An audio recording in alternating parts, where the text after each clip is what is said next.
So the first thing we need to do in getting this presented nicely is to export the texture maps from Substance Painter. In the export settings, I'm going to bump the output size for the main texture sets up to 4K for our hero shots. And I'm also changing the export config to PBR Metal Rough, as this is the standard configuration that includes all the maps we want. You can also change your file formats and padding amount in this window, should you want to. With those exported, I'm jumping into 3ds Max to prep my final model. I want to combine all the parts of the low poly so it's one mesh. Here I'm opening the Scene Explorer window and then I'm just dragging the glass mesh onto the combined main mesh to parent it. This just means that they'll move as one when the main mesh transforms are altered. You also want to make sure your pivots are in a sensible place.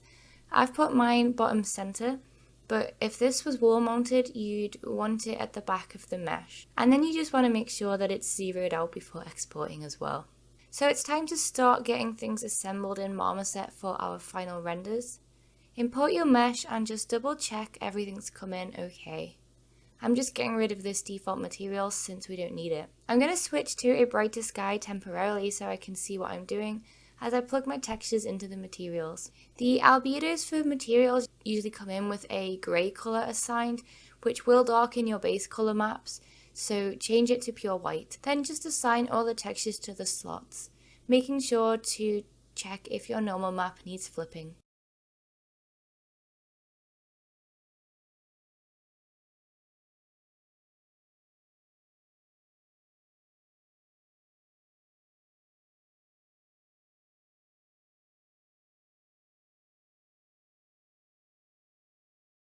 To start thinking about lighting, I'm going to download some thematically similar HDRIs from HDRI Haven. There's a whole variety of lighting setups to choose from. We're going to want to use something indoors definitely, since that will make the most sense for the gas meter contextually. There's quite a few industrial looking ones with a lot of concrete, which I think will work well with how dusty and worn the meter is. I've downloaded the old bus depot and the industrial pipe and valve HDRIs. Before I start implementing these, I'm going to take a moment to observe all the lighting conditions in the references. There's a few that have been photographed outdoors and I'm not really keen on doing that, but if you want to have an outdoor setup, that's totally fine. I'm going to go for a murkier, more industrial look as I prefer darker prop shots personally. Switching back to Marmoset, and I'm going to start trying out some of the new HDRIs. With the sky selected, press the image button to find the HDRI you want to load in. This is the bus depot one and it's looking quite nice, albeit a tad yellow, but we can work to counteract this with our lighting setup. First though, I want to add a surface for this to sit on so it doesn't just look like it's floating in space. The first option is to add a native shadow catcher within Marmoset, and this is just a nice simple way of adding some ground shadows. However, I'm going to do something slightly different and use a custom mesh as a reflection plane. Switching back to Max, I've made a basic plane called SM_reflection plane and kept its UVs fitting the whole UV space. Make sure to assign its own similarly named material. Then in Photoshop, I'm taking a black canvas and drawing a white circle vector in the center. I'm then going to really softly blur this circle so that it has a nice gradual fall off. Save that out with whatever naming conventions you generally use for alpha maps.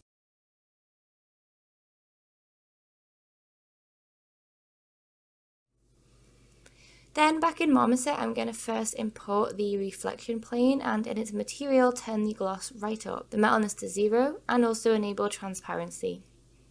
Set the transparency to dither and import the texture that we just made, switching the channel to red. This will, as you can see, fade out that plane nicely at the edges. I don't want it as pure white as this, so I'm going to darken the base color a bit. You can see at full gloss this is super reflective and it's actually reflecting back the HDRI. Currently it doesn't really match the background, so I'm going to spend some time altering the colour of the reflection plane and the colour and mode of the backdrop until the two start working together and seamlessly blending.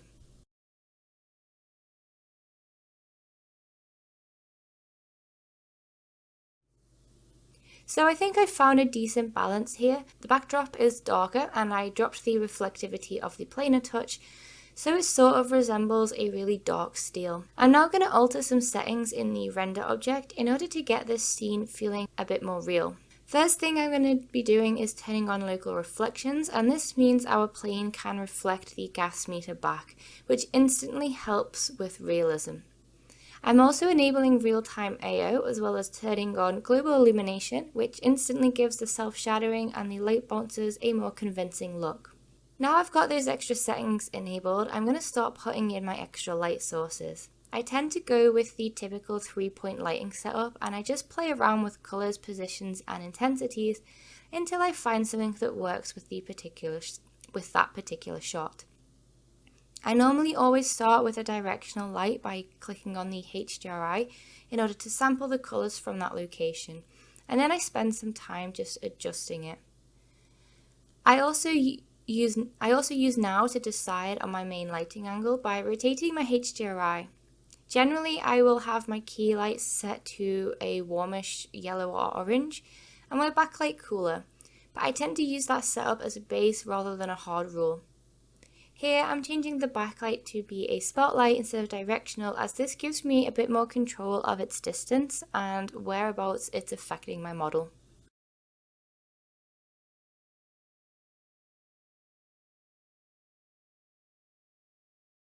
So here I suddenly had an idea of using some of the Megascan's roughness maps that I've downloaded on the reflection plane in order to add a bit more visual interest to the surface. So I'm going to go through a few that I have and try them out. Here I'm just trying out different surface types and roughness intensities until I find a look that I'm happy with. I'm still playing around with lighting here. I've changed the fill light from a directional light to an omni light and boosted the blue, as well as playing with the brightness intensity until I feel like the light coming from it sufficiently picks out the silhouette of the copper pipes.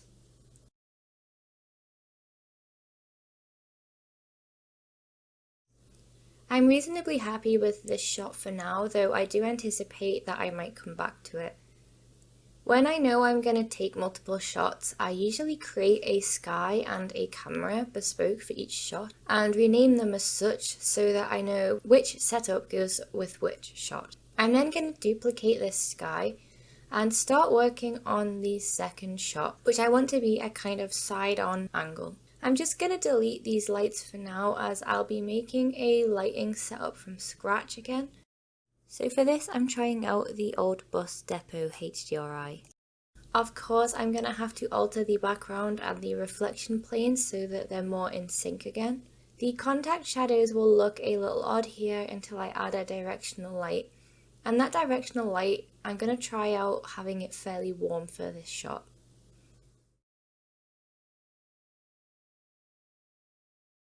For the backlight, I'm going to try out having it as an omni to see if it adds a nice rim light without lighting up the rest of the model. Again, I'm just constantly going back to the sky and the reflection plane and modifying them as I go, so that they stay similar in colour and in sync with the lighting setup. The backlight didn't work as I'd hoped, so I'm switching it back to a spotlight.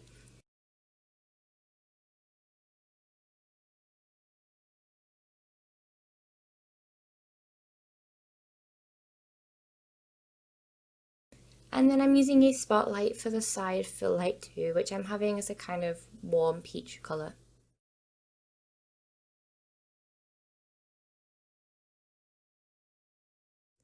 I'm also making sure to rename the sky appropriately, as I mentioned before. Very quickly I'm switching back to the first sky that we did, and I'm going to clone the reflection plane material so that I can have one set up individually for the bus depot sky and then a lighter one for the industrial sky. Otherwise I'm going to have to change the values of the roughness every time I switch setups.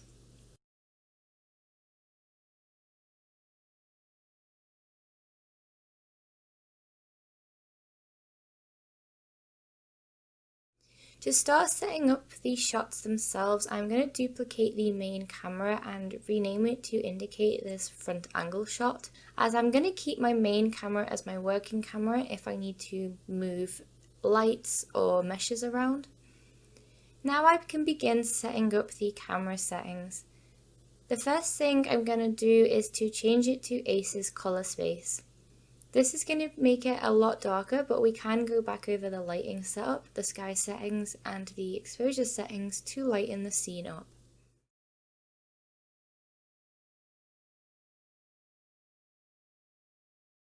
I'm also going to want to add some sharpness to the camera, though not too much because this will burn out the image, but adding a touch of sharpness will help bring out the small details in the textures. I'm also going to adjust the bloom a tiny bit. This will help add a subtle sense of lightness, especially with the reflection plane.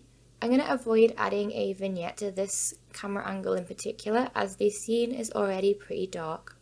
In the lens settings, I'm going to add a very subtle flare effect to see if I can catch some of the nice lens reflections from the shiny glass and metal. And again, like the bloom, keep this very subtle. I'm also turning on safe frames here as it helps me to frame my render. In the lens settings, I also want to add a depth of field as this contributes to more convincing renders and also creates a focal point for the shot. And lastly, a digital artist's favourite, I add a very small amount of chromatic aberration. Don't overdo this as it can look really tacky if it's pushed too far. I then continue to adjust all of these settings that I've mentioned until I start to become happy with how the shot looks. To take my first render, I'm going to switch back to the render settings and bump everything up to its highest value. It's worth mentioning that I sometimes do disable GI while I'm working with camera angles, as it can lag my viewport quite significantly. I also need to go to my capture settings and set the sampling to the highest rate. This will ensure that the renderer smooths out all the grainy bits in the transparent elements, like the glass and the reflection plane. Then it's just a case of capturing the image, which you can also use the hotkey F11 for. So that's processed and this is the final result. It's okay, it's a little dark, but I think we can lighten it up, and I'm also going to be doing some post-production in Photoshop to bring the values up as well. But I won't be doing that until I've taken all my shots. Next up, I want to take an extreme close-up of the stickers at the front, as I think these are really characteristic pieces that tell a lot of story. I'm cloning the camera and I'm just going to spend some time positioning it until I get an angle that I like.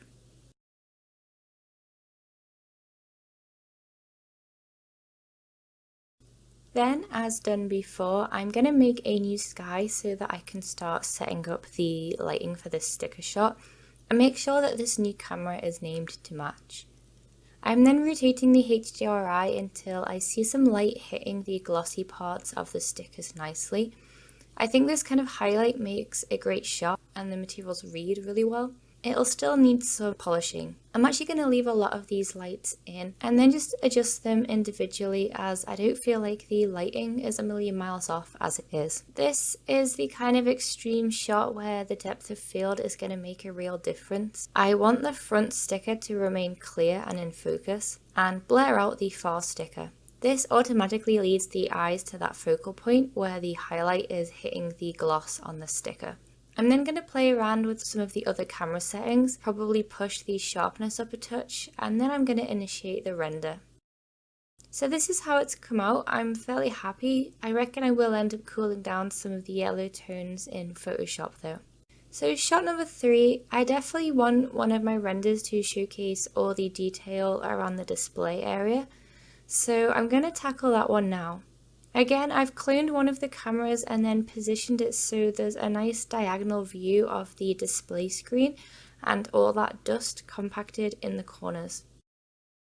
I can already tell I'm going to be using some depth of field here to blur out details like this chipped corner. I've cloned a sky again, but I don't like the current HDRI for this kind of shot as it feels like it falls flat. So I'm going to go back to HDRI Haven and have another look at what's available. I've ended up settling on another depot one. This one seems a lot brighter though. I load it into the sky like we did previously, and then I've actually switched to my working main camera here to get the lighting set up in place. So I'm just putting in a directional light hitting the front, and then adding a lower intensity light at the back to catch some of the curved bits at the top and the copper pipes. I'm just altering these two lights until I get the kind of specular highlights I'm after, and I'm doing this without GI on for the time being so that I can work quickly.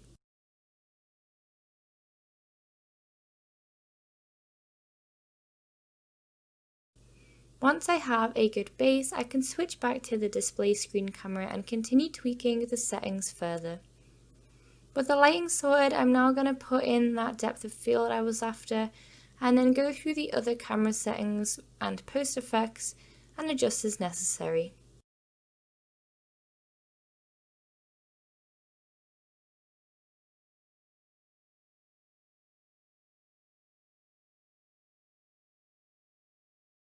Make sure the GI is turned back on and any other render settings that have been temporarily disabled, and then we can start the render.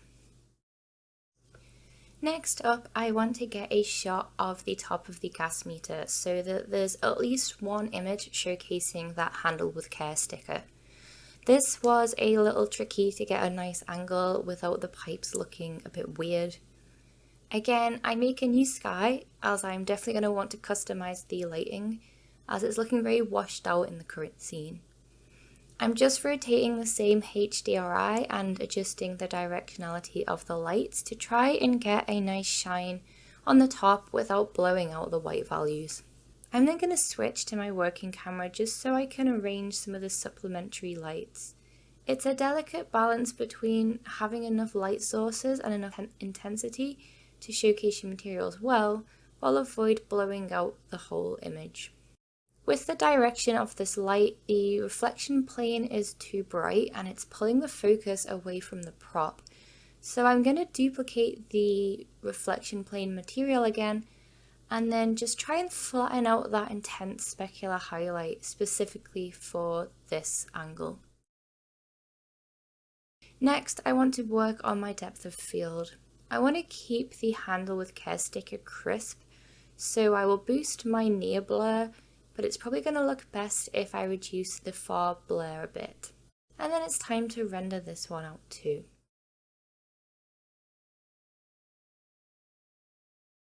So final shot, I normally take around 5 different renders per prop, sometimes more, as it gives me plenty of choice for ArtStation and social media thumbnails. Again, clone one of the cameras, and then this shot I'm actually going to have as a full frontal one so that all of the gas meter can be seen in one go. So we've had a couple of close-ups now, and this is less of a beauty shot and more just of an overview. I'm going to use the industrial sky for this one as I want it a bit brighter than some of the others. I'm just spending some time here working out the backdrop colours and making sure that the gas meter is centralised. I actually really like the subtle yellow reflections from the stickers on the floor.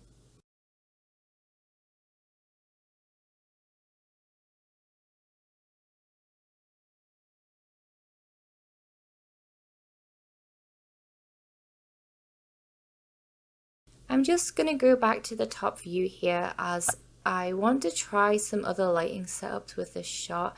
I'm just not 100% sold on it yet. It is a pretty tricky angle.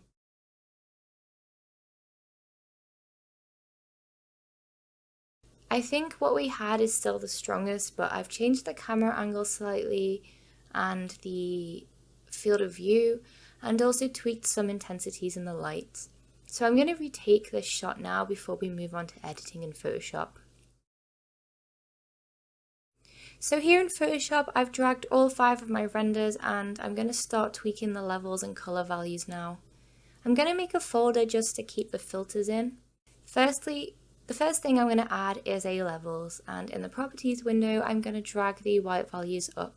I remember that I'd wanted to cool down this shot too, so I'm going to add a photo filter, and in that same properties window, I'm going to choose one of the cooling filters. I think this works really well with the blue paint on the casing. One popular thing that a lot of artists do, and something that does add a nice flair to renders, is to use an overlay of particles or dust or something similar. I'm going to be using some from these two packs that I found on QBrush, Film Dust by Mix KS and 20 Snow Overlays by Layerform.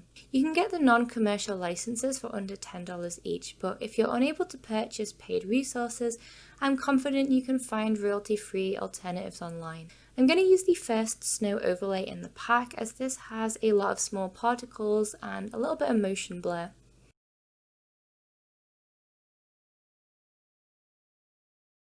I will add a white layer mask and then use the gradient tool with a radial pattern to mask off the center slightly so that the particles don't distract from the prop too much. Then I set the blend mode to soft light and lower the opacity. I've also added a hue and saturation filter as a clipping mask to the particle layer, and I've used that to tint them so that they're not pure white. I'm going to experiment with add some of the film dust textures as additional overlays. These need to be set to screen in order to remove the black values.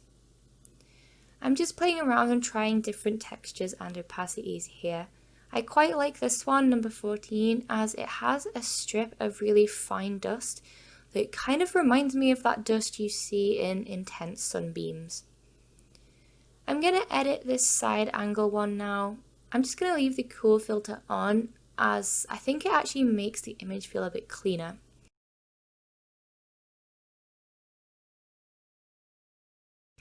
For the overlay, I'm going to use this one from the dust pack, number 9. The long scratches in the corner give a sense of motion when set to a really low opacity, which I think kind of works with this image.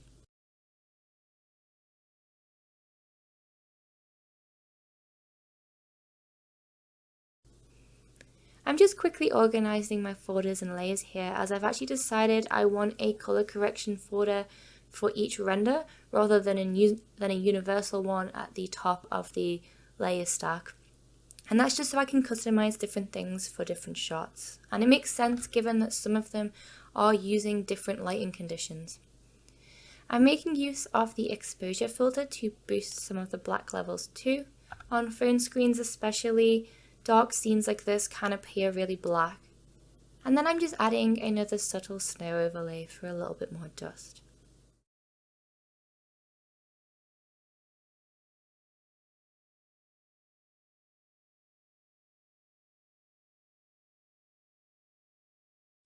I'm going to time-lapse through the remaining two shots as I'm pretty much using exactly the same approaches for those as well.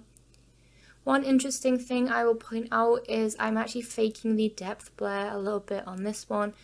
Basically, I just copy the image of the render, add a Gaussian blur with a high value, and then I use a layer mask to mask it out like we did with the particles earlier on. So it only applies where the original depth blur was anyway. Otherwise, I'm doing the standard edits, boosting levels, cooling off colors, tweaking overlays, and using curves to remove any extreme black values.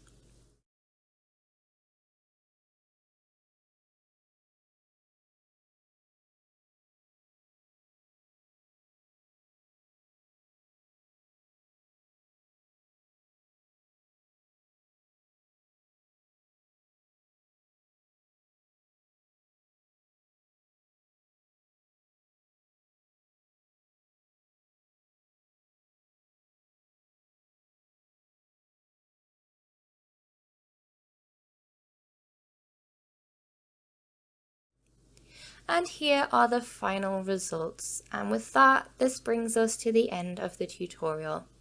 I hope that it has been useful for you and easy enough to follow along with my steps. I'm aware that some of these sections were a little bit lengthy. Feel free to reach out to me if you do have any questions. I'm available on Twitter and ArtStation or via email as well. I'd love to see what you end up creating after watching this, so please do tag me in your gas meter creations.